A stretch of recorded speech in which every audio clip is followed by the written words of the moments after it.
정의의 문제에 대해 다양한 접근을 분류하는 이유는 여러 가지 이론적 유형을 소개하고 분배정의 문제의 복잡성을 강조하기 위함입니다.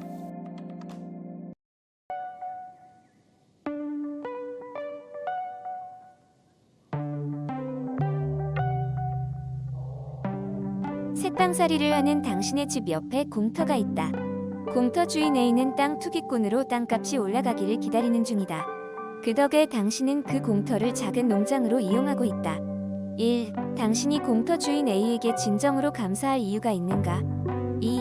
새로운 투기 방지법에 의해 A가 갑작스럽게 그 공터를 팔아야 한다면 어떻게 당신은 반응할 것인가?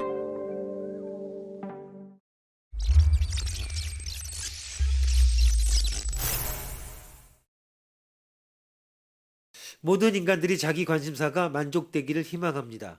그렇다면 신선한 채소를 원하는 당신은 무조건 새로운 투기 방지법에 반대해야 할 것 같습니다. 하지만 이것은 당신이 자신의 관심사에만 매달리는 이기적 유형에 속한다고 해도 매우 불합리한 결론입니다. 왜 그런가? 인권, 평등 그리고 분배의 개념을 뺀 채 오로지 자신의 만족도에 국한하여 그럴듯한 대답을 줄 수 있다면 당신은 한 가지 중요한 사실을 깨닫게 됩니다. 개인의 관심, 만족과 선택의 자유를 강조하는 개인주의에 근거한 자유주의 입장에서도 기득권 세력에 의한 사회 및 정치 제도와는 매우 불합리한 것입니다. 그러한 제도화 속에서 다수에게는 단지 기대하지 못한 혹은 그러한 제도화 속에 함축되지 않은 파생적 결과에 대한 기회주의적 만족만이 가능합니다. 공터를 이용해 신선한 채소를 먹는 것이 일종의 기회주의적 만족입니다.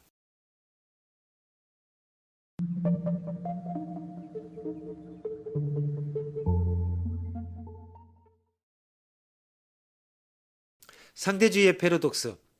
상대주의는 절대적 객관적 진리 따위는 없고 어떠한 진리도 상대적 주관적 진리에 지나지 않는다라고 하는 이론입니다. 그런데 상대주의 그 자체는 자신이 진리라는 것을 주장하고 있을 것입니다. 그렇다면 상대주의 그 자체의 상대주의는 통용되는가? 적용된다고 하면 상대주의는 절대적 진리는 아니게 됩니다. 즉 상대주의가 거짓이라는 관점이 허용되지 않으면 안 됩니다.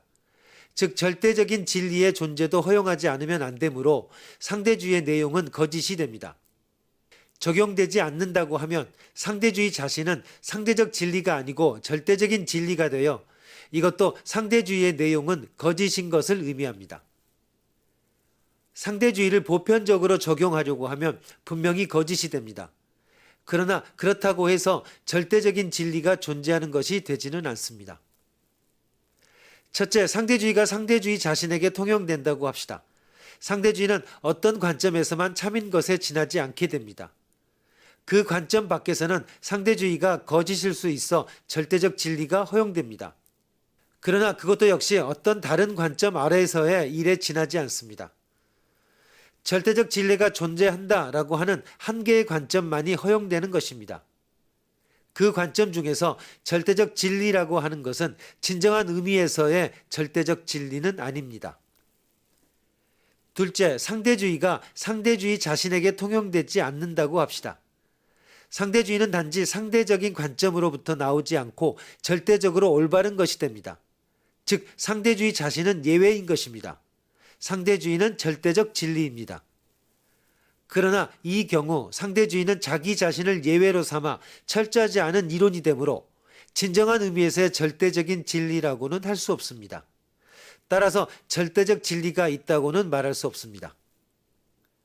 어떤 경우도 적극적으로 절대적 진리의 존재를 나타내는 것은 아닙니다. 분명히 첫째의 경우 상대주의는 자기 부정적이고 둘째의 경우 상대주의는 철저하지 않습니다.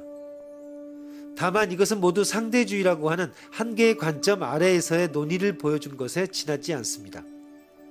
그 외의 관점을 포함한 넓은 문맥에서는 무엇이 옳은가를 여기에서는 증명할 수가 없는 것입니다.